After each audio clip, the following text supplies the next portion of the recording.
La porte s'ouvrit sans prévenir à 2h17 du matin.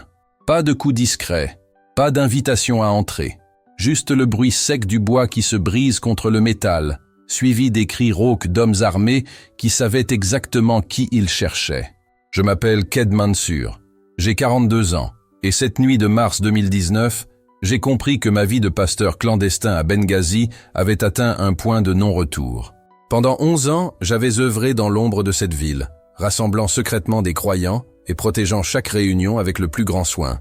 Pendant toutes ces années, nous nous sommes cachés dans des caves humides et des maisons abandonnées, murmurant le nom de Jésus là où le prononcer à voix haute pouvait nous coûter la vie. Mais ce matin-là, toutes nos précautions, nos codes secrets et nos plans d'évasion se sont évanouis en quelques secondes. Nous étions dans la cave d'Amira, une veuve qui, par sa générosité, nous ouvrait sa maison pour nos réunions nocturnes. 13 personnes étaient présentes cette nuit-là, et je revois encore chaque visage avec une douloureuse clarté. Il y avait Yusp, le courageux instituteur qui risquait son emploi à chaque visite. Laïla et Ibrahim, convertis 3 mois auparavant. Le jeune Omar, 19 ans, dont les yeux brûlaient d'une foi que je connaissais bien. Fatima, l'infirmière qui soignait les victimes de la persécution. Et Amira elle-même, dont le visage portait les stigmates de la souffrance, mais aussi une lueur d'espoir qu'aucune peur ne pouvait éteindre. Nous étions en pleine prière lorsque le monde sembla s'effondrer autour de nous. Dehors, les moteurs des véhicules s'arrêtèrent et un silence pesant s'installa. Un silence où l'air semble retenir votre souffle. Je murmurais à chacun de continuer à prier, tandis que mon propre cœur battait la chamade. Les pas lourds dans la rue étaient les précis, déterminés. Il ne s'agissait pas d'une simple patrouille, mais d'une recherche visant à nous retrouver personnellement. Lorsque les bottes des militaires descendirent du sous-sol, je compris aussitôt. Nous avions été trahis. Ce n'était pas une opération aléatoire. Ils nous ont appelés par notre nom, des noms que seuls quelques membres de notre entourage pouvaient connaître. Le commandant, un homme à la barbe épaisse et au regard perçant, tenait une liste où figuraient nos noms, et le mien était en tête, comme s'il s'agissait de la phrase principale. « Khaled Mansour », dit-il d'une voix grave, sans hésiter. « Berger des mécréants ». Les mots nous tombèrent dessus comme des pierres. On nous ordonna de nous agenouiller, les mains derrière la tête. Leïla se mit à pleurer en silence, ses larmes reflétant la seule lumière du sous-sol. Ibrahim tenta de la consoler, mais reçut un coup dans les côtes. Le bruit résonna dans la pièce et il gémit, essayant de contenir sa douleur. Par réflexe, je me suis levé. « Ne les touchez pas », ai-je dit. « C'est ma responsabilité. » Le commandant s'est approché si près que j'ai senti son haleine. Un mélange de thé à la menthe et de tabac. Et ses paroles résonnent encore dans mes cauchemars. C'est vous le poison. Mais ils ont bu de votre plein gré. Nous sommes tous coupables. À cet instant, j'ai compris que nous n'étions pas seulement confrontés à une menace physique, mais à une épreuve de la foi qui nous soutenait. Chaque visage devant moi était un témoignage vivant de l'amour de Dieu, même lorsque les ténèbres semblaient tout engloutir. C'est alors que je l'ai vu. Rachid était dans un coin du sous-sol, près des gardes, la tête baissée et les mains tremblantes. Rachid, le frère arrivé 2 mois plus tôt, après qu'un ami lui eut parlé de nos réunions, restait là, immobile. Il était du genre à poser toujours trop de questions. Il voulait savoir où nous nous réunirions, qui participerait, quelles familles étaient impliquées, combien nous serions en tout. Nos regards se sont croisés un instant qui m'a paru une éternité. Dans ses yeux, j'ai reconnu de la honte, mais aussi quelque chose de plus sombre, de la résignation. Il avait fait son choix depuis longtemps. Cette nuit-là, je ne saurais dire si c'était par appât du gain, par peur ou par conviction religieuse. Peut-être ne le saurais-je jamais. Ce dont je suis sûr, c'est que, tandis que mes mains étaient menottées avec des colliers de serrage en plastique qui me lacérèrent la peau jusqu'au sang, j'ai compris que nous étions étudiés, observés, catalogués comme des animaux avant d'être sacrifiés. J'ai seulement murmuré son nom. Il a fermé les yeux et s'est détourné. Ce furent nos derniers mots. On nous a fait sortir de la cale en file indienne, comme des prisonniers de guerre. La rue était déserte, éclairée seulement par des lampadaires qui éclairaient à peine le chemin. Vengas dormait profondément, ignorant que 13 de ses enfants étaient emmenés vers un destin incertain. L'air froid de mars nous brûlait le visage, tandis que le cliquetis des chaînes et les murmures menaçants des gardes emplissaient le silence de la nuit. Puis on nous a entassés dans 2 camions militaires banalisés. J'étais dans le premier, avec 5 frères. Le plancher de métal glacé me transperçait les os, et l'odeur de diesel mêlée à la sueur était presque insupportable. L'espace exigu devint encore plus suffocant. Mes genoux me faisaient mal tandis qu'on me poussait à l'intérieur, une douleur aiguë me remontant le long de la jambe. Omar, le plus jeune, s'assit en face de moi. Ses lèvres bougeaient en silence. Il priait, malgré la peur évidente. Ses yeux restaient clos, et son visage affichait une paix qui contrastait fortement avec tout ce qui nous entourait. Je le regardais et sentis quelque chose se briser en moi. Ce garçon avait à peine commencé à vivre, avait à peine connu la joie. J'avais trouvé le Christ, mais je devais maintenant faire face à des conséquences que je ne comprenais pas encore pleinement. J'ai murmuré, presque sans voix, « Pardonnez-moi, frère, je vous ai entraîné dans ce danger. » Jusf, le professeur, releva la tête. Du sang séché tachait le coin de ses lèvres et l'un de ses yeux commençait à gonfler. « Tu ne nous as pas mis en danger, Ked, » dit-il d'une voix rauque mais ferme. « Nous avons choisi de suivre celui qui est dangereux. Nous avons choisi la lumière au milieu des ténèbres. Si tel est notre destin, nous le boirons jusqu'à la dernière goutte. » Ces paroles étaient comme une oasis dans le désert, rafraîchissant mon cœur au milieu de la peur. Les pick-up sillonnaient les rues désertes de Benghazi pendant ce qui me parut une éternité. En réalité, à peine 20 minutes. Je connaissais cette ville comme ma poche. J'y avais grandi, jouant dans ces rues, avant la guerre civile, avant que les milices et les conseils religieux ne prennent le contrôle de quartiers entiers, transformant notre ville en un lieu d'ombre et de silence.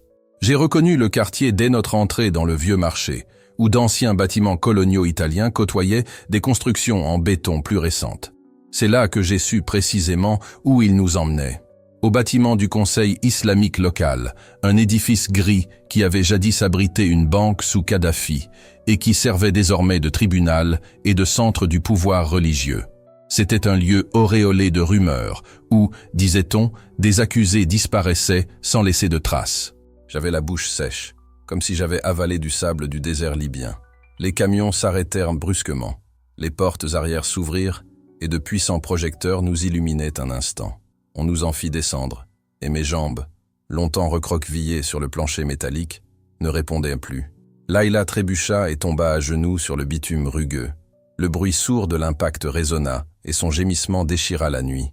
Ibrahim cria désespérément son nom, mais les gardes nous séparaient déjà avec une brutalité calculée. Les femmes furent conduites vers une entrée latérale, sous haute surveillance. Les hommes, 9 d'entre nous, restèrent alignés devant l'entrée principale. Les silhouettes des 4 femmes disparurent dans l'obscurité, tandis que le vent froid de la Méditerranée soufflait sur nous, porteur de l'odeur familière du sel et des algues, un souvenir d'enfance qui, ce matin-là, me semblait presque cruellement lointain. La nuit avait un parfum d'adieu, de fin. Un des gardes, plus jeune que les autres, peut-être une vingtaine d'années, me regarda avec une curiosité sincère.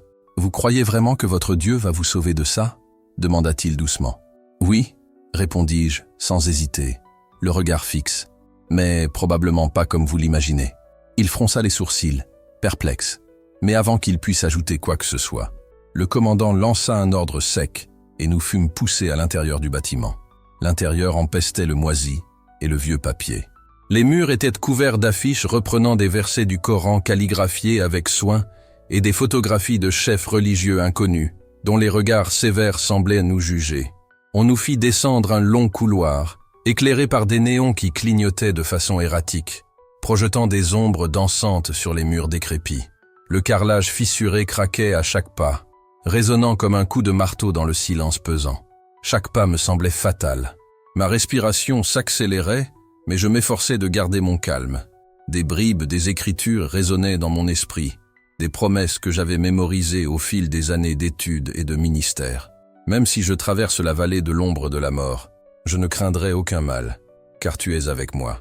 Ces mots s'accrochaient à mon âme, comme une bouée au milieu d'une tempête déchaînée. Finalement, nous sommes arrivés devant une lourde porte en bois, ancienne et usée. Le commandant frappa 3 fois, un code. Une voix grave répondit en arabe classique, autorisant l'entrée. Lorsque la porte s'ouvrit lentement, grinçant sur ses gonds rouillés, je sus que nous franchissions un seuil dont il n'y aurait peut-être pas de retour. La pièce d'en face était vaste, mais d'une manière qui n'offrait aucun répit. Seulement une lourde impression de vide menaçant, presque suffocant. Nous étions contraints de rester adossés au mur, tandis que les gardes parlaient à voix basse à une personne invisible. Mes poignets me brûlaient à cause des attaches de câbles en plastique. Ibrahim tremblait à mes côtés, non pas de peur, mais d'une rage contenue d'être séparé de sa femme. « Où sont les sœurs » murmura Yusuf. Personne ne répondit, car personne ne le savait. Le silence était pesant. Un garde nous ordonna de nous asseoir sur le sol froid et nous obéîmes, chaque mouvement rendant l'attente plus insoutenable. De là, je pouvais mieux observer la pièce. Une longue table en bois sombre trônait au centre, derrière laquelle se trouvaient 7 chaises vides. Sur le mur du fond, un verset du Coran brodé de velours vert semblait nous fixer en silence. Les fenêtres étaient occultées par d'épais rideaux, nous privant de toute vision du monde extérieur.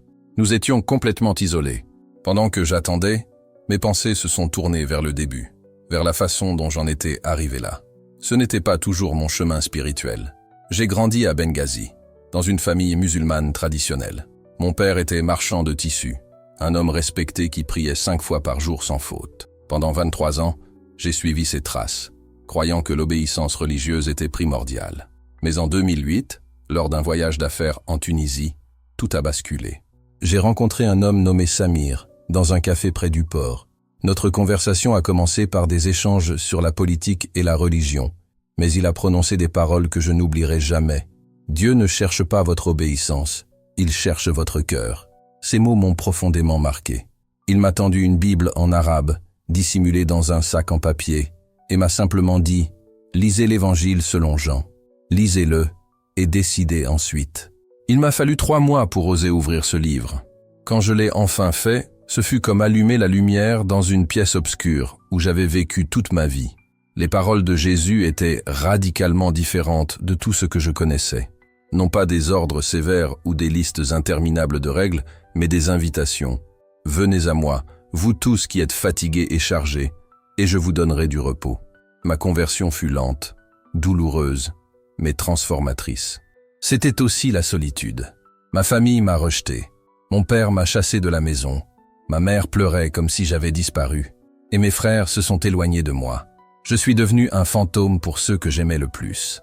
Mais dans ce désert de rejet, j'ai trouvé une autre famille, les croyants secrets de Benghazi, réunis dans des lieux cachés.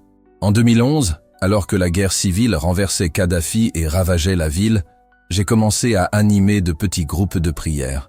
Les institutions s'effondraient, mais au milieu du chaos, de petites communautés de foi parvenaient à survivre. Nous nous réunissions chaque semaine dans des maisons différentes, jamais plus de 15 personnes, et jamais 2 fois au même endroit. Nous prions, lisions les Écritures, et partagions le peu que nous avions. Parmi les premières converties se trouvait Amira, une femme dont le cœur ouvert et le courage discret allaient devenir un pilier pour nous tous. Amira avait perdu son mari lors des bombardements de la guerre civile, et le chagrin la consumait. Une voisine chrétienne l'amena à l'une de nos réunions, et je me souviens très bien de notre première rencontre. Je lui ai parlé du Dieu qui avait perdu son propre fils, un Dieu qui comprenait profondément sa douleur. Elle a pleuré pendant des heures, comme si elle laissait libre cours à tout ce qu'elle avait gardé au fond de son cœur. 3 semaines plus tard, elle a pris la décision de suivre le Christ. La transformation était impressionnante. Cette femme fragile est devenue un pilier de foi, soutenant les autres par son courage discret. Yusuf est venu à nous d'une autre manière. Intellectuel, professeur de littérature, formé au Caire, il était assailli de questions philosophiques et de doutes théologiques. Nous avons passé des mois à discuter dans des cafés discrets, à débattre d'idées, à explorer des pistes. Sa conversion n'était ni impulsive ni émotionnelle, elle était rationnelle, méticuleusement fondée. La résurrection, dit-il un jour, est le seul événement qui donne un sens à tout. Si Jésus est ressuscité, alors tout le christianisme prend son sens. Je crois qu'il est ressuscité. Pour lui, c'était aussi simple que cela. Ibrahim et Laïla étaient jeunes mariés quand je les ai rencontrés. Ils sont arrivés curieux, en quête de quelque chose d'indéfinissable. Assister à leur transformation fut comme voir 2 plantes assoiffées arrosées pour la première fois. En seulement 3 mois, ils avaient mémorisé des passages entiers de la Bible, s'imprégnant de l'Évangile avec une soif qui m'a profondément impressionné. Et puis, il y avait Omar, un jeune homme de 19 ans, élevé dans un foyer extrémiste. Son père appartenait à une milice religieuse. Omar est arrivé chez nous fuyant un monde de violence et de haine. « J'en ai assez de servir un Dieu qui ne demande que du sang », m'a-t-il confié dès la première nuit. « Ton Dieu est différent. » Je lui ai montré les paroles de Jésus. « Aimez vos ennemis, bénissez ceux qui vous maudissent. » Ses yeux se sont remplis de larmes. « Voilà un Dieu que je peux suivre », a-t-il dit. Pendant 11 ans, nous avons bâti une communauté secrète mais dynamique. Nous baptisions des gens en Méditerranée avant l'aube, aidions des familles dans le besoin, enseignions aux enfants dont les parents avaient été tués pendant la guerre. Nous partagions nos maigres ressources, et lentement, très lentement, l'église clandestine de Benghazi a grandi. Mais la croissance s'accompagnait de risques.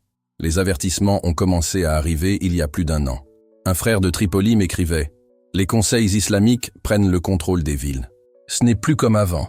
Fais attention. » Ma cousine, qui vivait à Derna, m'a appelé en pleurs. « Khaled, ils font des listes de chrétiens. S'il te plaît, quitte la Libye. » J'ai ignoré ces signes, persuadé que notre prudence nous protégerait. Puis Rachid est arrivé. En février, 50 semaines seulement avant la nuit où tout a basculé. Il a dit qu'un ami d'un ami lui avait parlé de nous. Il semblait assoiffé de vérité, posait toutes les bonnes questions, pleurait aux moments opportuns, mémorisait des versets avec une facilité déconcertante. Je voulais y croire. Je voulais croire que Dieu nous envoyait d'autres personnes, que notre communauté grandissait et évoluait. Yousf m'avait prévenu. Il y a quelque chose chez lui qui me déplaît, m'avait-il dit après la 3e réunion. Il note tout mentalement. Mais je l'ai défendu. On est tous méfiants au début. Laissons-lui le temps. Nous n'en avons pas eu. Rachid n'a eu besoin que de 50 semaines pour tout mettre au point. Nom, adresse, horaire des réunions, structure hiérarchique. Tout était entre ses mains. Il a tout abandonné. Et nous voilà maintenant, assis sur le sol froid d'une salle d'audience improvisée, à attendre notre sort. Un bruit dans le couloir nous fit lever les yeux. Des pas lourds approchaient. La porte s'ouvrit, et 7 hommes entrèrent, vêtus de longues robes blanches et de turbans. Leurs visages étaient austères, marqués par des convictions qui ne souffraient aucune remise en question. Ils s'assirent derrière la longue table dans un silence quasi rituel. Au centre, un homme âgé, à la barbe entièrement blanche, nous fixait d'un regard qui en avait vu de toutes les couleurs et qui jugeait bien davantage. « Levez-vous » ordonna l'un d'eux. Les gardes nous ont poussés vers le haut. J'avais les jambes engourdies. Ibrahim a failli tomber, rattrapé par Yousf qui l'a fermement retenu. 9 hommes, alignés devant 7 juges. Le vieil homme au centre prit la parole, sa voix grave résonnant dans la pièce. Jet Mansour et ses compagnons ont été traduits devant ce conseil, accusés d'apostasie et de corruption de la foi du peuple libyen. Comprenez-vous la gravité de ces accusations ? J'ai eu la bouche sèche. Avec difficulté, j'ai répondu. Nous comprenons que vous êtes ici pour nous juger à cause de notre foi en Jésus-Christ. Un murmure parcourut la table. Un des plus jeunes frappa du poing sur le bois. « Blasphème !» s'exclama-t-il. Le vieil homme leva la main, demandant le silence. « Vous aurez l'occasion de vous défendre demain devant le conseil plénier. Pour l'instant, vous serez conduit dans un centre de détention, où vous passerez la nuit. Profitez de ce temps pour réfléchir à vos décisions. La clémence est encore possible pour ceux qui renoncent à leur erreur. » Mes genoux menaçaient de flancher. Demain, le procès. Demain, l'implication était claire. Refuser signifiait être condamné. On nous a fait sortir de la pièce et conduits dans un couloir étroit et sombre. Nous avons descendu un escalier en béton, l'air saturé d'odeurs de moisissure et d'urine. En bas, une porte métallique rouillée s'est ouverte en grinçant, le bruit résonnant comme un gémissement. On nous a poussés à l'intérieur. L'espace était une ancienne cellule de stockage, sans fenêtre. Une lampe solitaire pendait du plafond, éclairant des flaques d'humidité et le sol jonché de débris. L'odeur était insoutenable. Moisissure, décomposition et le désespoir accumulé d'innombrables prisonniers. La porte claqua avec un bruit sourd, comme une pierre tombale s'abattant sur une sépulture. Nous étions seuls dans l'obscurité, attendant un procès dont le verdict semblait déjà scellé. L'aube se leva et disparut sans que nous la voyions. Le temps ne se mesurait plus qu'à la douleur qui nous étreignait et au rythme irrégulier de notre respiration. Personne ne parvenait à dormir. Certains fermèrent les yeux, appuyés contre les murs humides. Mais le sommeil était impossible, quand chaque minute pouvait être la dernière. Omar murmurait des prières sans cesse. Ibrahim pleurait en silence, inquiet pour Laïla. Yousf se tenait droit, comme s'il donnait une leçon de dignité. J'ai essayé de prier, mais les mots sont restés coincés dans ma gorge. Ce n'était pas un manque de foi, c'était le poids écrasant des responsabilités, de la peur et de l'inéluctabilité qui nous entourait de toutes parts. Ils étaient là pour nous, pour me suivre. À 7h43, d'après la montre d'un des gardes que j'ai remarqué plus tard, la porte s'est ouverte brusquement. La lumière du couloir nous a aveuglés un instant. 3 gardes ont dévalé les escaliers. Le moment était venu. Ils nous ont soulevés brutalement. Mes articulations protestaient après une nuit entière, passée recroquevillée sur le sol froid. Ils nous ont fouillés rapidement, comme si nous portions des armes cachées dans une cellule vide. Puis, ils nous ont passé des menottes en métal, remplaçant les colliers de serrage en plastique. Le métal froid me brûlait la peau. Nous avons continué dans le même couloir que la nuit précédente. Chaque marche de l'escalier résonnait comme un présage. Arrivés au rez-de-chaussée, des voix nous parvinrent. Un murmure collectif, lourd d'attente et de jugement. Elles nous conduisirent dans un couloir latéral jusqu'à 2 portes doubles en bois sculpté. Lorsque j'ouvris les portes, la scène me frappa. La salle était bondée. Plus de 200 personnes étaient assises sur des bancs en bois, toutes les yeux rivés sur nous. Au centre, sur une estrade, 12 hommes en robe et turban nous dévisageaient. Le vieil homme à la barbe blanche, que nous avions aperçu la veille, occupait le centre, et à sa droite, un jeune homme au regard perçant semblait considérer notre présence avec dédain. Nous fûmes contraints de descendre l'allée centrale, sentant tous les regards peser sur nous. Certains visages exprimaient de la curiosité, d'autres de la répulsion, d'autres encore de la pitié. Mais la plupart portaient une émotion plus dangereuse, la conviction absolue d'assister au juste procès des ennemis de la foi. Arrivés devant nous, nous fûmes alignés. C'est alors que mon regard croisa quelque chose qui me glaça le sang. À gauche, enchaînées elles aussi, se trouvaient les 4 sœurs, Amira, Laïla, Fatima et Nadia. Elles étaient pâles et maigres, mais lorsque nos regards se croisèrent, Amira hocha légèrement la tête. C'était sa façon de dire « Nous sommes toujours là, nous résistons encore ». Ibrahim laissa échapper un son étouffé en voyant Laïla, une échymose sur la joue qui n'y était pas la veille. J'avais envie de crier, de protester, mais je savais que le moindre mot risquait d'aggraver notre situation. Le vieil homme frappa la table avec un maillet en bois. L'écho résonna, plongeant instantanément la pièce dans un silence pesant. Ce silence était si lourd que j'entendais ma propre respiration s'accélérer. « Ce conseil islamique de Benghazi, commença-t-il d'une voix grave et imposante, s'est réuni aujourd'hui pour juger une affaire d'une extrême gravité. 13 individus comparaissent devant vous, accusés d'apostasie, d'avoir abandonné la vraie foi et embrassé l'hérésie chrétienne. Plus grave encore, ils sont accusés de tenter de corrompre d'autres musulmans en propageant une foi étrangère en terre d'islam. Chaque mot était comme un clou enfoncé dans notre destin. Les preuves contre eux sont nombreuses, a-t-il poursuivi. Nous avons le témoignage d'une personne qui était parmi eux, qui a assisté à leur réunion secrète et qui a entendu leurs enseignements blasphématoires. Nous avons des noms, des lieux, des dates. Leur culpabilité ne fait aucun doute, dit l'homme à ma droite, celui au regard perçant. La question n'est pas de savoir s'ils sont coupables. La question est, que ferons-nous de ceux qui choisissent délibérément les ténèbres plutôt que la lumière, qui rejettent la vérité révélée par le prophète? Un murmure d'approbation parcourut la pièce, suivi du geste du vieil homme pour demander le silence. Khaled Mansour, le chef de ce groupe, a le droit de se défendre. « Qu'avez-vous à dire ?» Tous les regards se tournèrent vers moi. J'avais l'impression de porter une montagne sur mes épaules. Je pouvais tenter de nous sauver temporairement. Je pouvais nier, je pouvais mentir. Mais chaque mot résonnait comme un avertissement. La vérité était tout ce qui me restait. Les paroles de Jésus me sont venues à l'esprit. Quiconque me renie devant les hommes, je le renierai aussi devant mon Père, qui est dans les cieux. J'ai pris une profonde inspiration et j'ai parlé avec une fermeté que je ne me connaissais même pas. Je ne reconnais pas votre autorité pour juger ma foi. Ma loyauté va à Jésus-Christ, qui a donné sa vie pour moi. Il est mon Seigneur, mon Sauveur et mon Roi. Si vos lois considèrent cela comme de l'apostasie, alors je suis coupable. Mais devant Dieu, je suis libre. Un rugissement résonna dans la salle. Les gens se levèrent en criant, exigeant une punition immédiate. L'homme aux yeux perçants se leva, rouge de fureur. Écoutez son arrogance. Écoutez comme il insulte ouvertement notre foi. C'est la preuve de sa corruption. Le vieil homme frappa la table à plusieurs reprises jusqu'à ce qu'un silence partiel revienne. Son regard croisa le mien, empli d'étonnement et d'une émotion que je ne pus déchiffrer. « Respect, pitié, Khaled Mansour. Comprenez-vous » dit-il. « Je comprends. Mais en moi, une certitude plus grande a germé.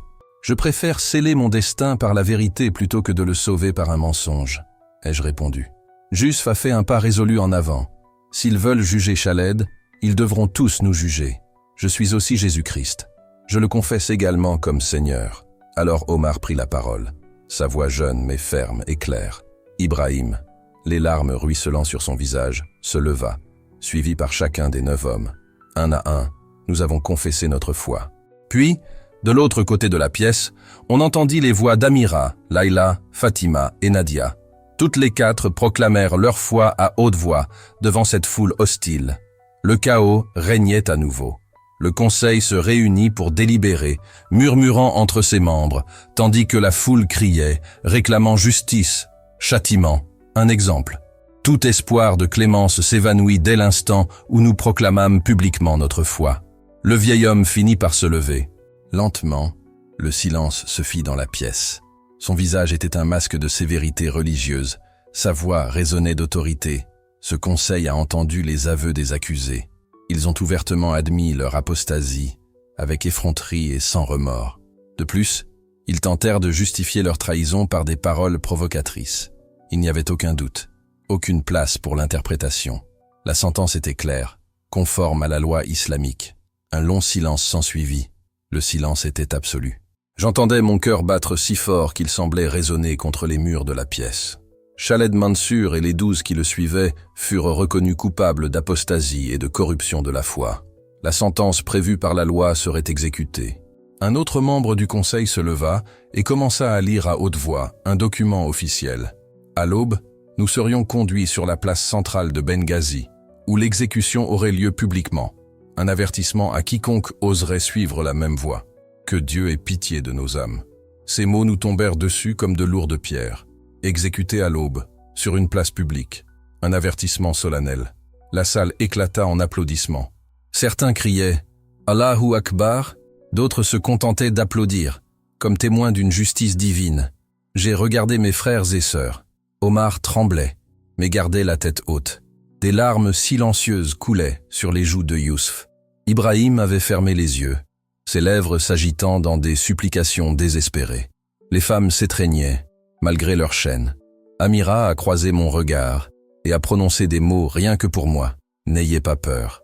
On nous a fait sortir de la pièce sous les cris de la foule. Le couloir semblait interminable.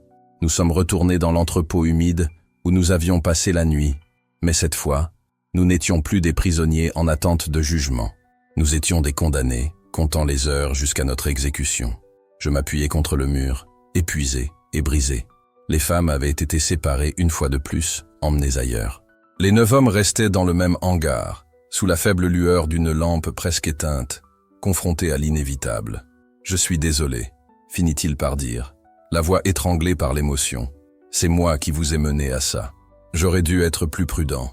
Écoutez les avertissements. J'aurais dû. »« Khaled, arrête !» l'interrompit fermement Yousf. « Personne ne nous a forcés à suivre le Christ. Personne ne nous a trompés sur les risques. Nous avons choisi cette voie en toute connaissance de cause. Si demain est notre dernier jour, nous mourrons comme nous avons vécu, libres en Christ. » Omar s'approcha et posa sa main sur mon épaule. « Pasteur, j'ai vécu 19 ans dans la haine et les ténèbres. Il y a quelques mois, j'ai rencontré la vraie lumière. Si ma vie s'achève maintenant, je partirai en ayant connu l'amour de Dieu. Je n'échangerai ces mois pour rien au monde, même pas des décennies de ce que j'ai connu auparavant. » Ces paroles m'ont brisé le cœur. J'ai pleuré, et je n'étais pas le seul. Nous nous sommes enlacés dans ce hangar froid et humide. 9 hommes face à la mort, unis par quelque chose de plus fort que les chaînes qui nous retenaient prisonniers. Les heures s'éternisaient, dans un étrange mélange de terreur et de paix. Nous prions, nous chantions des hymnes à voix basse. Nous partagions des souvenirs de nos conversions, de chaque instant où Dieu s'était révélé à nous d'une manière unique et personnelle. Lorsque la nuit fut complètement tombée, Ibrahim prit la parole pour la première fois depuis des heures. « Croyez-vous que Dieu puisse accomplir un miracle? Qu'il puisse nous sauver ?» La question planait dans l'air humide, chargée d'espoir et de crainte. Un espoir désespéré, ai-je répondu lentement. Dieu peut tout faire, mais parfois, son miracle ne consiste pas à nous sauver de la mort, mais plutôt à nous apporter la paix au cœur même de celle-ci. Alors prions pour la paix, dit Yusuf. Et si Dieu décide de faire plus, qu'il en soit ainsi. Nous nous sommes agenouillés ensemble sur ce sol humide et froid et avons commencé à prier. L'obscurité de l'entrepôt était quasi totale, seulement troublée par le scintillement intermittent d'une lumière au plafond qui menaçait de s'éteindre à tout instant. À chaque clignotement, un frisson collectif parcourait l'espace, comme si cette faible étincelle était le seul lien qui nous rattachait à la réalité. Sans elle, l'entrepôt semblait se transformer en tombeau. Le froid était mordant. En mars, à Benghazi, les nuits peuvent être impitoyables, et cet entrepôt non chauffé, avec ses murs de béton humide, ressemblait à un réfrigérateur. Nous étions blottis les uns contre les autres, partageant le peu de chaleur que nos corps pouvaient encore dégager, tandis que nos vêtements, trempés de sueur et de peur, collaient à notre peau. « Quelle heure est-il, à ton avis ?» demanda Ibrahim, d'une voix rauque, presque un murmure. Il avait tellement pleuré qu'il pouvait à peine parler. « Peut-être 9 ou 10 heures du soir, » répondit Yusuf. « C'est-à-dire avant 8 heures. » Ce chiffre planait au-dessus de nous comme une ombre. 8 heures avant d'être conduit sur la place centrale. 8 heures avant d'être présenté comme un exemple public. 8 heures avant que tout ne soit fini. « Ma femme, » murmura soudain Ibrahim, la voix tremblante. « Laïla doit être... » La peur dans sa voix me brisa le cœur. Il avait peine à imaginer s'il la reverrait un jour. Je rampais jusqu'à lui sur le sol humide et le pris dans mes bras. « Laïla est forte, mon frère, » dit-il, s'efforçant de paraître plus confiante que je ne l'étais. « Plus forte que tu ne l'imagines. Je l'ai vue dans sa chambre aujourd'hui. Elle a confessé sa foi sans hésiter. C'est la femme que tu as épousée. Elle n'a que 24 ans, mais c'est une femme courageuse. Notre vie ensemble commence à peine. Nous avions des projets, des rêves, des enfants, vieillir ensemble. Aucun mot ne pouvait apaiser notre douleur. Nous nous sommes simplement enlacés, tandis qu'Ibrahim pleurait. Omar restait appuyé contre un coin, sa silhouette à peine visible dans la lumière vacillante. Il était resté silencieux pendant des heures, mais finit par parler. Mon père sera ravi quand il l'apprendra. Il a toujours dit que je finirais mal pour m'être égaré. Maintenant, il en aura la confirmation. Ton père se trompe, répondit fermement Yusuf. Tu n'as pas connu une fin tragique, Omar. Tu as découvert la vérité. Et c'est une bonne fin, quelle que soit l'issue de l'histoire. Un autre frère, qui était resté silencieux jusque-là, demanda « Et ces exécutions publiques ?» J'ai entendu des histoires. On dit que parfois elles prennent beaucoup de temps, qu'elles ne sont pas rapides. Le silence s'installa de nouveau, lourd, chargé de peurs inexprimées. Puis, depuis l'autre coin de l'entrepôt, Hamza, mon frère aîné, se mit à chanter doucement. C'était le psaume 23, appris de sa grand-mère. Sa voix était faible et rauque de fatigue, mais claire. « L'Éternel est mon berger, je ne manquerai de rien. Un à un, nous l'avons rejoint, nos voix tremblantes mais assurées, se fondant dans cette mélodie ancestrale, tandis que le froid et la peur nous enveloppaient encore. Chaque mot nous rappelait que, même plongés dans les ténèbres, nous n'étions pas seuls. Nos voix s'entremêlaient dans cet espace clos, créant une harmonie imparfaite, mais pleine de beauté et de force. Même si je traverse la vallée de l'ombre de la mort, je ne craindrai aucun mal, car tu es avec moi. » Chaque mot résonnait sur les murs humides, et pendant quelques instants, il sembla que l'obscurité n'avait aucun pouvoir sur nous.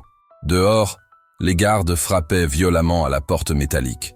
Un silence de mort s'ensuivit, la menace planant dans l'air. Silence ici, où nous entrerons et vous ferons taire. Nous avons baissé le volume, mais nous n'avons pas arrêté.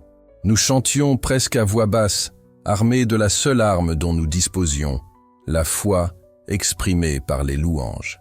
Ta houlette et ton bâton me rassurent. Il y avait dans cet acte une force profonde. À cet instant précis, enchaînés, condamnés, nous proclamions l'existence de quelque chose de plus grand que notre situation immédiate, quelque chose qu'aucun jugement humain ne pouvait atteindre. La mort, nous l'avons compris, n'est pas la fin. Lorsque nous aurons terminé le psaume, nous restâmes silencieux, n'écoutant que notre respiration haletante et le cliquetis des chaînes.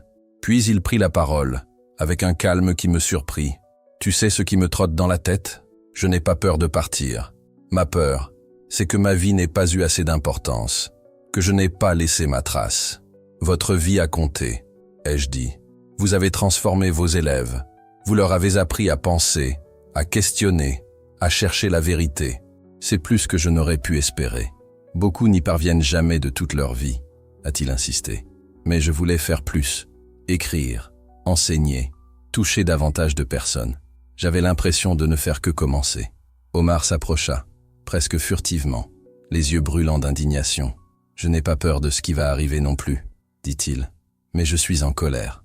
En colère parce que Rachid nous a trahis. Il nous a vendus. Pourquoi? Pour de l'argent?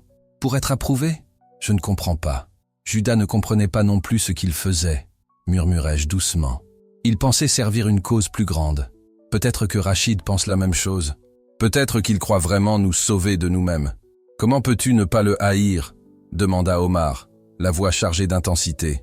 Le haïr ne change rien, ai-je répondu. Si je pars demain, je ne veux pas emporter la haine avec moi. Porter cette douleur est déjà assez lourd. Ibrahim, qui avait pleuré pendant des heures, était maintenant appuyé contre le mur, les yeux fermés, respirant lentement. Et les sœurs? Demanda-t-il. Vont-elles bien? Sont-elles bien traitées? Cette pensée nous a transpercés comme un couteau. Les 4 femmes, séparées de nous, souffraient peut-être. L'idée était trop horrible à envisager. Prions pour eux, ai-je suggéré. C'est tout ce que nous pouvons faire d'ici. Nous nous tenions la main, nos chaînes cliquetant doucement, et nous prions pour Amira, Laïla, Fatima et Nadia. Nous prions pour que Dieu les protège, leur apporte la paix et qu'elles ressentent sa présence si intensément que la peur ne puisse les atteindre. Pendant que nous prions, un son étrange interrompit notre concentration, faible, presque imperceptible au début. Je crus que c'était mon imagination. Mais Yousf leva lui aussi la tête. « Écoutez, dit-il. C'était un bourdonnement lointain, comme des moteurs, peut-être des avions, sans doute des patrouilles militaires. La région avait toujours été un véritable nid de milices rivales. Mais le bruit ne resta pas lointain. Peu à peu, il se rapprocha, s'amplifia, et emplit l'air d'une menace palpable, perçant la foi et le silence avec la force d'un présage. À cet instant, une décision se forma dans le silence des explosions.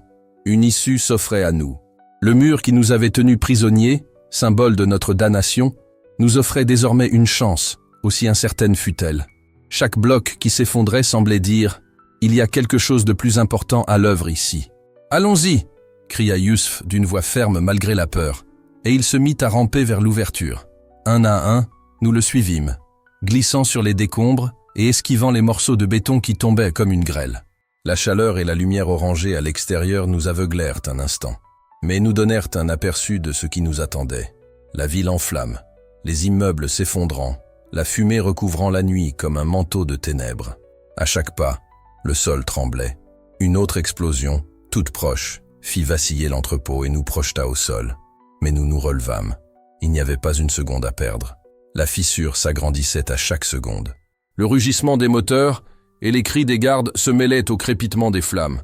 Et au milieu de cet enfer, nous comprîmes. Notre exécution, pourtant planifiée, était soudainement interrompue par des forces qui nous dépassaient. « Dépêche-toi !» cria Omar. « Ne te retourne pas !» Nous nous traînions sur le sol, nos chaînes tintant encore, mais le bruit paraissait faible comparé au fracas de la destruction. La poussière nous piquait les yeux, la chaleur nous faisait presque chanceler, mais il y avait de l'espoir. L'espoir que, même face à une fin orchestrée par les hommes, Dieu nous offrait cette chance de vivre. Lorsque nous atteignîmes enfin l'ouverture, je sentis l'air frais me caresser le visage, mêlé à la fumée. La nuit, jadis si terrifiante, semblait désormais nous offrir une voie de salut, une lueur d'espoir au milieu du chaos. Je regardais mes frères et sœurs, épuisés, couverts de poussière et de sang, mais vivants, et ressentis quelque chose qu'aucun jugement, aucune sentence, aucune menace ne pourrait jamais nous ravir. La liberté née de la foi. Même si Benghazi était en flammes autour de nous, même si les milices fuyaient et que les avions de chasse survolèrent la zone, la certitude d'être en vie faisait battre nos cœurs plus fort. Même si la ville était condamnée, nous étions libres un instant. Libres de courir, de survivre, de poursuivre notre histoire, une histoire que personne ne pourrait effacer. Et à cet instant précis, au milieu des décombres et des flammes, nous avons compris que parfois les miracles ne viennent pas de la sécurité, mais du courage de rester inébranlable, même au cœur de l'enfer. « Il faut qu'on sorte d'ici !» cria Yusuf par-dessus le grondement des explosions. Mais c'était plus compliqué que prévu. Les menottes à nos poignets nous empêchèrent de bouger librement, et le mur effondré devant nous n'était pas encore assez large pour qu'un homme adulte puisse s'y faufiler. Une autre explosion fit trembler tout autour de nous, et je sentis le choc me traverser la poitrine, comme si le bâtiment lui-même nous avait repoussés. Soudain, une partie entière du mur du fond s'effondra dans un fracas assourdissant. D'énormes blocs de béton s'écrasèrent au sol, l'un d'eux frôlant dangereusement la tête de Hamza. « Mon Dieu, ayez pitié de nous !» cria quelqu'un. Peu à peu, l'ouverture s'élargit suffisamment pour que nous puissions apercevoir le monde extérieur. La scène était cauchemardesque. Des incendies ravagèrent la ville, une épaisse fumée noire s'élevait en spirale, des coups de feu et des explosions déchirèrent la nuit. « Allons-y !» ordonnai-je en me forçant à me lever, sachant que c'était maintenant ou jamais. Mais soudain, nous entendîmes des voix dans le couloir. Malgré le chaos, les gardes revenaient. Le bruit d'une clé tournant dans la serrure nous fit sursauter. « Ouvrez vite !» insista Omar. Nous nous précipitâmes vers le mur ouvert. Yusuf passa le premier, se glissant prudemment, les mains menottées devant. Puis Hamza. Je poussai celui qui était devant et veillai à ce que personne ne soit laissé pour compte. La porte métallique s'ouvrit derrière nous et un garde entra, lampe torche à la main. Le faisceau fendit la poussière comme une lame. Ses yeux s'écarquillèrent à notre vue, mais il était trop tard. Je repoussai Ibrahim de toutes mes forces. Il tomba de l'autre côté et je le suivis aussitôt. Une balle ricocha sur le béton tout proche, des éclats me lacérant le visage tandis que je roulais maladroitement contre le mur. Mes mains étaient menottées, je ne pus donc pas amortir ma chute.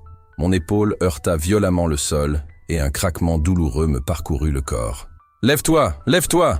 cria Yusuf en me tirant par le bras. Je parvins à me redresser malgré la douleur aiguë, et nous réalisâmes que nous étions dans une ruelle près de la mairie. À droite, la rue principale était en flammes. À gauche, un immeuble partiellement effondré bloquait le passage. La chaleur et la fumée étaient suffocantes, me brûlant les yeux et me coupant le souffle. « Où allons-nous » demanda Ibrahim désespérément, tandis que les coups de feu continuaient de résonner dans l'ouverture par laquelle nous étions passés. « Par ici !» Je désignai un passage étroit entre deux bâtiments, et nous nous précipitâmes tous ensemble, nos chaînes cliquetant, trébuchant sur les décombres. Chaque explosion semblait nous repousser, mais nous continuions d'avancer, poussés par la foi et l'instinct de survie. Finalement, nous avons débouché sur une autre rue, relativement déserte. Pourtant, nous apercevions au loin des silhouettes qui couraient, des civils fuyant les bombardements, des miliciens tentant de se regrouper dans le chaos. Ibrahim s'arrêta, essoufflé. Et les sœurs, on ne peut pas les abandonner. Il avait raison. L'idée d'abandonner Amira, Laila, Fatima et Nadia était impensable. Mais dans cet enfer, nous n'avions aucune idée de l'endroit où elles se trouvaient. On ne peut pas rester ici, dit Yusuf, la voix chargée d'urgence. Si on retourne en arrière, ils vont nous attraper. Ou pire, ce bâtiment pourrait s'effondrer sur nous. Il avait à peine fini de parler qu'un grondement assourdissant déchira l'air. Nous nous retournâmes juste à temps pour voir la partie centrale du bâtiment du conseil s'écrouler. C'était comme assister à l'effondrement d'une montagne au ralenti. D'abord le toit s'effondra, puis les murs cédèrent. Et finalement, toute la structure s'écroula sur elle-même. Un nuage colossal de poussière et de débris engloutit tout. Non! Ibrahim s'effondra à genoux. Laila était à l'intérieur. Omar le serra fort dans ses bras, tentant de calmer le désespoir qui semblait submerger son frère. Nous ignorions s'ils avaient été évacués, s'ils avaient réussi à s'échapper, mais l'angoisse dans leur voix en disait long. Personne ne croyait vraiment qu'ils étaient en sécurité. Il n'y avait pas une seconde à perdre. Des cris se rapprochaient, des pas précipités de miliciens résonnant dans les rues, sans doute à la recherche de survivants, ou de ceux qui tentaient de fuir. C'est le moment. On ne peut pas laisser passer cette chance. Ma voix tremblait, mais ma décision était prise. Nous avons couru, cette fois vers le quartier du Vieux Marché. Je connaissais ces rues comme ma poche. J'y avais passé mon enfance. Si nous atteignions le marché, il y aurait des cachettes, des ruelles et des itinéraires que les miliciens ignoraient. Mes poumons me brûlaient. Mon épaule me faisait souffrir à chaque pas. Les menottes me lassaient les mains, mêlant sueur et sang. Mais m'arrêter signifiait une mort certaine. Nous avons tourné à un coin de rue et avons failli percuter un groupe de civils terrifiés qui fuyaient dans la direction opposée. Une femme portait un bébé dans ses bras, les yeux écarquillés d'incrédulité. Un vieil homme a trébuché, et Hamza n'a pas hésité à l'aider à se relever avant de nous rejoindre. Nous sommes finalement arrivés au marché. De nombreux étals étaient détruits, la marchandise éparpillée sur le sol. Mais nous avons trouvé suffisamment d'abri. Nous nous sommes blottis sous une grande bâche recouvrant l'un des étals de fruits effondrés, haletant et essayant de retenir notre respiration. Autour de nous, des patrouilles passaient, des ordres étaient criés et des explosions continuaient de résonner au loin. Est-ce que c'est vraiment arrivé? Murmura Asie, la voix tremblante. Nous avons échappé de justesse à la mort, ai-je répondu, encore essoufflé. Non, nous ne sommes pas encore hors de danger, ai-je ajouté. Nous sommes à Benghazi, toujours enchaînés, et la ville est en guerre. Mais nous sommes vivants. Omar murmura avec incrédulité en nous regardant. Nous aurions dû partir à l'aube. Et maintenant? Des larmes coulaient sur le visage poussiéreux de Jusf.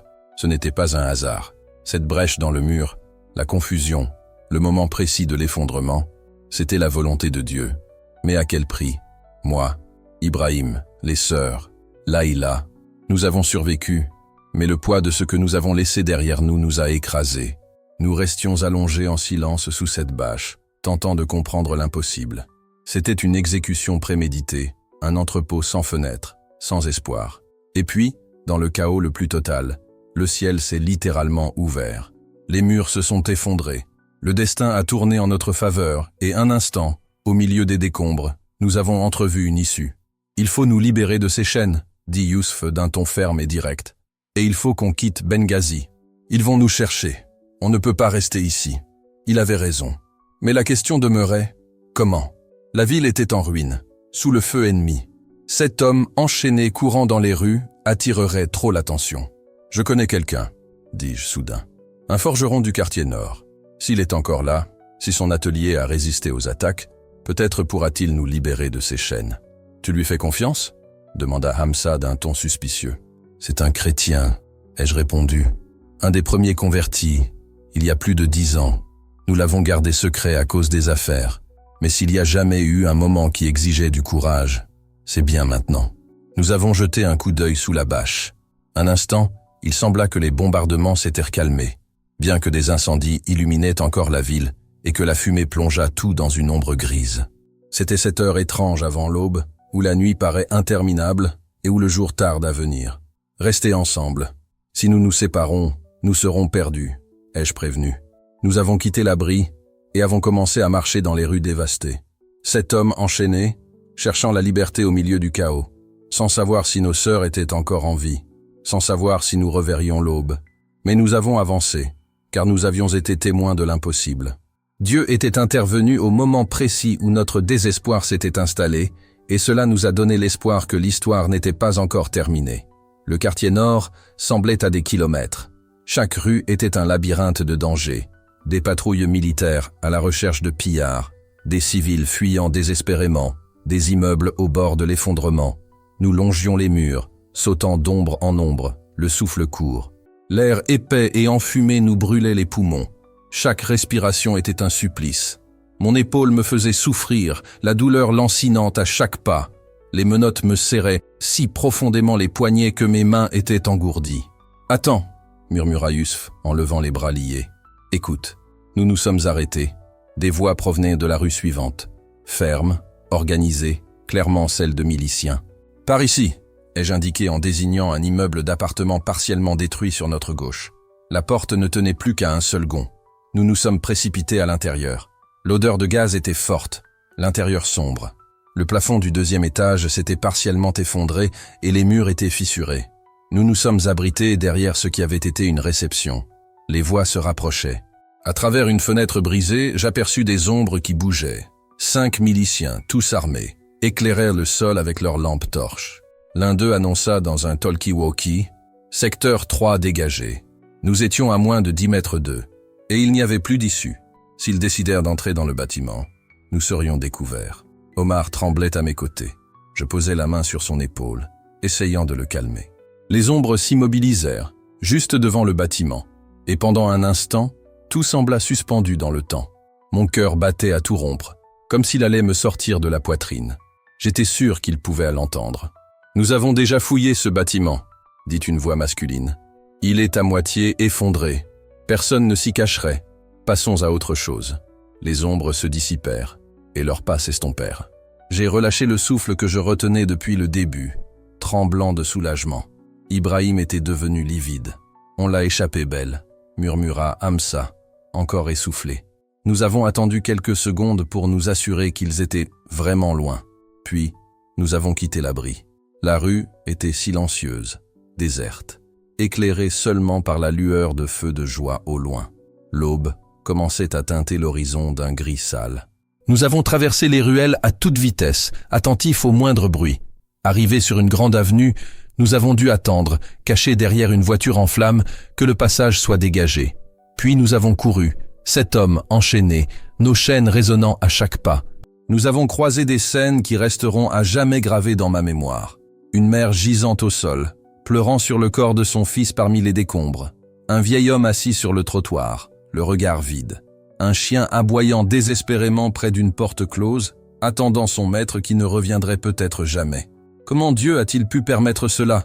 demanda Omar, la voix étranglée par l'émotion. « À toute cette destruction, le libre arbitre de... » « Mon ami, » répondit Yusuf, la voix rauque d'épuisement. « Dieu nous a donné la liberté, et nous avons choisi la guerre.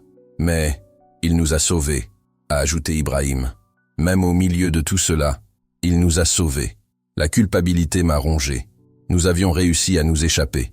Oui, j'avais survécu. Mais qu'en était-il de ceux qui étaient restés piégés dans l'immeuble effondré? Les gardes, les autres prisonniers, les religieuses? Je n'arrivais toujours pas à réaliser. Ibrahim, dis-je doucement, je suis vraiment désolé. Sincèrement désolé pour Laïla. Il continua de marcher, les yeux rivés au sol, le silence pesant s'installant entre nous. Finalement, il dit « Je n'arrive pas à accepter qu'elle soit partie, pas avant de la voir de mes propres yeux. » Nous sommes arrivés dans le quartier des affaires au lever du soleil. La lumière de l'aube révéla toute la dévastation. Des immeubles entiers, réduits en ruines, des voitures renversées, bloquant les carrefours. L'atelier de Samir se trouvait au bout de la rue Al-Rachid, à un angle. J'ai eu le cœur serré en voyant que le bâtiment était encore debout, mais les fenêtres étaient brisées. La porte métallique grande ouverte et tordue. « On dirait que c'est abandonné, » dit Yusuf. « Mais il faut aller voir. » J'entrai prudemment. L'atelier était sans dessus-dessous. Des outils éparpillés sur le sol, la forge froide, un silence pesant. Soudain, j'entendis un bruit au fond. Une silhouette émergea de derrière une étagère. C'était un homme d'un certain âge, aux cheveux gris, qui portait un marteau. « Qui êtes-vous » demanda-t-il d'un ton soupçonneux. « Samir » répondit-il. « Alors Ked Mansour. » Il plissa les yeux. « Ked, je croyais qu'ils t'avaient capturé. » « Ils ont failli réussir, ai-je admis, mais Dieu en avait décidé autrement. » Son regard se posa sur nos menottes ensanglantées. « Je comprends. Vous avez besoin d'aide. Puis-je vous enlever ces chaînes ?» Samir regarda nerveusement la rue. « C'est dangereux. Si quelqu'un vous voit ici, nous n'avons nulle part où aller, » a déclaré Ibrahim, d'une voix ferme. Samir soupira profondément et hocha la tête. « D'accord, mais vite. Tout le monde ici. » Il nous a conduits à l'arrière, où il avait encore des outils. Il a commencé par mes menottes. Chaque clic du cadenas était comme une petite victoire de Dieu sur le désespoir qui nous entourait. Samir travaillait avec une scie à métaux. Le processus était lent et douloureux. À chaque mouvement, le métal vibrait contre mes poignets blessés. L'attentat d'hier soir était le pire jusqu'à présent, dit-il en sciant la chaîne. On dit que des milices rivales se disputent le contrôle de la ville. J'ai demandé avec prudence. Avez-vous entendu parler du bâtiment du Conseil islamique ? Il fronça les sourcils. Il y avait des prisonniers à l'intérieur. Ils disent qu'il n'y a plus personne. Je suis désolé. Ibrahim laissa échapper un son étouffé. Yusuf passa un bras autour de lui, cherchant à lui témoigner sa force. Finalement, une menotte s'ouvrit, libérant mon poignet. Samir passa au frère suivant. « Où vas-tu » demanda-t-il. « Alors nous essaierons d'aller en Égypte, » ai-je répondu. Pendant les 40 minutes qui suivirent, Samir travailla en silence, nous libérant un à un. Lorsque la dernière impulsion fut relâchée, nous nous frottâmes les mains endoloris, éprouvant une liberté physique que nous n'avions pas ressentie depuis plus de 24 heures. « Merci » ai-je dit, la voix brisée. Il hocha simplement la tête. « Allez, que Dieu vous guide. » Nous avons quitté l'atelier au moment où la ville commençait à s'éveiller. Les rues, était noire de monde, chacun constatant les dégâts. 7 hommes marchèrent désormais sans chaîne, mais ils étaient toujours poursuivis, toujours recherchés, toujours à des centaines de kilomètres de tout refuge. Il nous a fallu 3 jours pour atteindre Derna, 3 jours à marcher sur des chemins de traverse, à nous cacher dans des fermes abandonnées, à dormir dans des grottes près de la côte. 3 jours à manger le peu que nous trouvions ou que nous offrait un inconnu compatissant. Durant le voyage, nous avons réfléchi à tout ce que nous avions perdu et à ce que, inexplicablement, nous avions gagné. Nous n'étions plus que 7. Les 9 qui s'étaient échappés du dépôt n'étaient plus que 7. Malik et Rachid décidèrent de rester dans un village près d'Al-Baïda, accueillis par des familles locales. Je ne leur en voulais pas. La peur était un fardeau légitime que tous ne pouvaient pas porter jusqu'au bout. Arrivés enfin à Derna, nous avons trouvé refuge chez un contact chrétien, Tariq, un pêcheur que Jusf connaissait. Sa maison était modeste, 2 pièces seulement aux murs de parpaing brut. Mais à nos yeux, c'était un palais. « Vous pouvez rester aussi longtemps que vous le souhaitez », dit Tariq, en nous servant du thé chaud et du pain. Mais sachez, Derna est dangereuse actuellement. Des groupes extrémistes contrôlent une grande partie de la ville. Nous sommes restés là 2 semaines, reprenant des forces, priant et essayant de contacter d'autres croyants qui pourraient nous aider à franchir la frontière égyptienne. C'est durant ces 2 semaines que nous avons reçu une nouvelle qui allait tout changer. Tout d'abord, un message d'un numéro inconnu. C'était Amira. « Je suis en vie ». Ibrahim a failli laisser tomber son téléphone en lisant ces mots. Amira. Mais comment? Le message continuait. « Nous avons été évacués avant l'effondrement. Nous allons bien tous les 4. Ils nous ont emmenés ailleurs, mais la confusion de l'attaque nous a permis de nous échapper il y a 2 jours. Nous sommes cachés à Benghazi. N'essayez pas de nous contacter. Sachez simplement que nous sommes vivants et que nous prions pour vous. » Ibrahim pleurait ouvertement. Laïla était vivante. Sa femme avait survécu. « C'est un miracle », murmura Yousf. Un autre miracle. Quelques semaines plus tard, des nouvelles incroyables nous parvinrent. Grâce à des contacts chrétiens discrets opérant dans différentes villes libyennes, nous fûmes stupéfaits par des récits que personne n'aurait cru si nous les avions racontés. L'histoire de notre condamnation et de notre évasion miraculeuse se répandit non comme de la propagande, mais comme un véritable miracle. On parlait du bombardement qui avait eu lieu au moment précis où nous allions être exécutés. On évoquait les murs qui s'étaient effondrés au bon moment et les 7 hommes qui avaient échappé à une mort certaine. On disait que c'était la main de Dieu. Un frère venu de Tobrouk nous apporta le même message, et même certains musulmans commencèrent à se dire « S'il les a protégés ainsi, peut-être y a-t-il quelque chose de plus grand en quoi croire. » Mais rien ne nous avait préparé à ce qui allait se produire 3 semaines plus tard. Lorsque nous sommes enfin arrivés à Derna, nous avons reçu une visite inattendue. Un homme visiblement nerveux, qui regardait constamment par-dessus son épaule, fut conduit à l'intérieur par Tariq. « Je m'appelle Ahmed », dit-il d'une voix tremblante. J'étais l'un des gardes de l'entrepôt cette nuit-là. J'ai eu un frisson d'effroi, et Ibrahim a failli se lever pour se défendre, mais Ahmed a levé les mains en signe d'apaisement. « Je ne suis pas venu pour vous dénoncer. Je suis venu parce que j'ai besoin de comprendre comment vous avez survécu. J'étais là.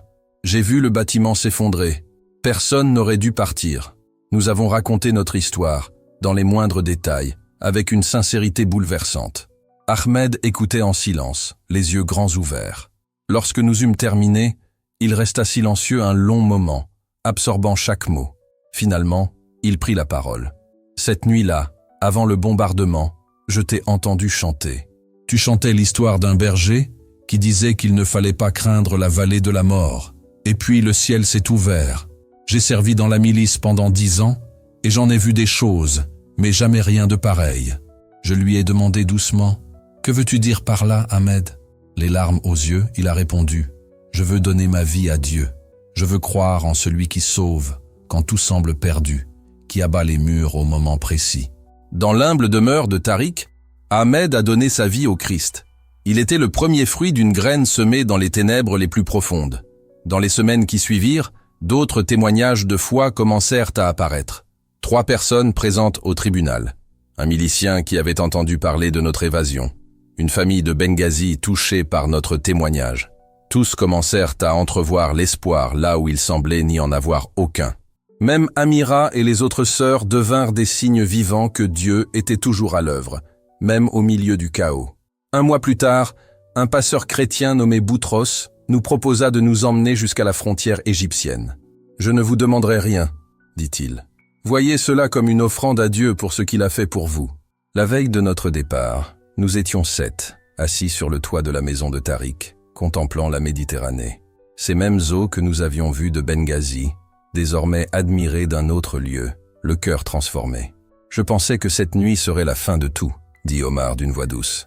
Je ressentis une paix intérieure, mais Youssef ajouta « Dieu avait de plus grands projets, non seulement pour nous, mais pour tous ceux qui entendraient cette histoire. » Ibrahim regarda l'horizon et murmura, presque pour lui-même « Laïla est là-bas, quelque part, séparée, mais vivante. Nous aussi, tous avec des histoires à raconter. » Le jour qui aurait dû être notre fin devint, en réalité, le commencement de quelque chose de plus grand. Une vie marquée par l'intervention divine, par l'espoir et par la puissance d'un Dieu qui n'abandonne jamais ses enfants. Ce fut une renaissance silencieuse, petite, dangereuse, mais authentique. 2 jours plus tard, nous avons franchi la frontière égyptienne sans incident. De là, chacun a pris son propre chemin. Certains vers l'Europe, d'autres vers les États-Unis. Je suis resté au Caire, où je travaille aujourd'hui dans une église qui accueille des réfugiés libyens. Près de 6 ans se sont écoulés depuis cette nuit, et j'entends encore parler de petites communautés chrétiennes clandestines qui se forment en Libye, de personnes touchées par le témoignage des 7 que Dieu a sauvés d'une mort certaine. Les gardes et les voisins ont commencé à s'interroger sur le Dieu qui fait s'écrouler les murs. C'est une renaissance dont personne ne parle dans les journaux, mais qui brûle silencieusement dans le cœur de ceux qui cherchent la vérité. Tout était horrible, oui. C'était coûteux, oui. Mais si je devais tout revivre, je le referais sans hésiter. Car j'ai appris que lorsque Dieu nous conduit dans la vallée la plus sombre, ce n'est pas pour nous détruire, mais pour que les autres puissent voir sa lumière briller à travers nous, d'une manière qu'ils ne pourraient jamais percevoir dans le confort. Aujourd'hui, près de 6 ans plus tard, je suis assis dans un petit café du Caire, en train d'écrire ces lignes. Mes mains portent encore les cicatrices des chaînes, et mon épaule me fait souffrir au moindre changement de temps. Mais je suis vivant. Nous sommes vivants. Des 7 rescapés, nous continuons tous à servir le Seigneur aux 4 coins du monde. Youssef est en Allemagne, où il enseigne et dirige une église pour réfugiés. Omar s'est installé au Canada, où il travaille auprès de jeunes fuyant l'extrémisme. Ibrahim a enfin retrouvé Laïla en Tunisie. Ils ont maintenant 2 enfants et animent une maison de prière. Les 4 sœurs ont également survécu. Amira vit en France, Fatima en Espagne, Nadia est retournée auprès de sa famille au Maroc, et Laïla, comme elle l'a dit, est avec Ibrahim, plus forte que jamais. Qu'ai-je appris dans cette cellule humide, en attendant la mort? J'ai appris que Dieu ne nous délivre pas toujours de la vallée, mais qu'il nous accompagne. J'ai appris que son temps n'est pas le nôtre, mais qu'il est parfait. Quand tout semblait perdu, il ne faisait que commencer. J'ai appris que les miracles ne se produisent pas toujours comme on l'imagine. Il n'y avait pas d'ange ouvrant des portes, comme dans l'histoire de Pierre. Au lieu de cela, il y avait des bombardements, l'effondrement, le chaos. Et pourtant, Dieu a ouvert un chemin là où il n'y en avait pas. Peut-être êtes-vous prisonnier de votre propre prison en ce moment. Ces murs ne sont peut-être pas de béton, mais de maladie, de deuil, de solitude ou de peur. Peut-être avez-vous l'impression d'être condamné à une fatalité immuable. Sachez ceci, le Dieu qui a abattu les murs de Benghazi peut aussi abattre les vôtres. Je ne vous promets pas que ce sera facile. Je ne vous promets pas que ce sera sans douleur. 5 de nos frères et sœurs n'ont pas survécu cette nuit-là. Toutes les histoires ne se terminent pas bien. Mais je peux vous promettre une chose. Dieu est avec vous dans les ténèbres les plus profondes, dans la vallée la plus sombre, dans les moments les plus terrifiants. Il est là. Si cette histoire vous a touché, ne la gardez pas pour vous. Partagez-la. Quelqu'un dans votre vie a besoin de savoir que Dieu accomplit encore des miracles, même quand tout semble perdu. Dieu est fidèle. Si vous croyez, il peut accomplir l'impossible dans votre vie. J'aimerais savoir de quel pays vous nous écoutez, afin que nous puissions prier spécialement pour votre nation, votre ville et votre situation. N'oubliez pas, cette communauté de foi est plus grande que vous ne l'imaginez. Vous n'êtes pas seul. Et si vous n'avez jamais donné votre vie à Christ, mais que vous avez entendu cette histoire et ressenti quelque chose en vous, c'est le moment. Nul besoin d'aller à l'église. Les mots ne sont pas les plus justes. Un cœur sincère suffit. Prière suggérée. Père Céleste, je me présente devant toi, en reconnaissant mon imperfection et mon besoin de ta grâce. Je crois que Jésus est mort pour mes péchés et est ressuscité le 3e jour. Aujourd'hui, je choisis de te suivre, non parce que je sais tout, mais parce que je crois que tu es celui que tu prétends être. Entre dans mon cœur, transforme ma vie et donne-moi le courage de marcher avec toi, même lorsque le chemin est difficile. Au nom de Jésus, Amen. Si vous avez récité cette prière, bienvenue dans la famille de Dieu. Commentez Amen pour que nous puissions nous réjouir avec vous et vous mettre en relation avec d'autres croyants. N'oubliez pas, même les jours les plus sombres peuvent être le début d'un réveil spirituel puissant. Dieu n'est jamais en retard, il n'abandonne jamais, et son histoire avec vous ne fait que commencer. Que le Dieu de toute espérance vous remplisse de paix et de joie dans votre confiance en lui. Du Caire, avec amour en Christ, Ced Mansour. Rejoignez cette communauté de prière. Partagez votre témoignage. Ensemble, nous sommes plus forts.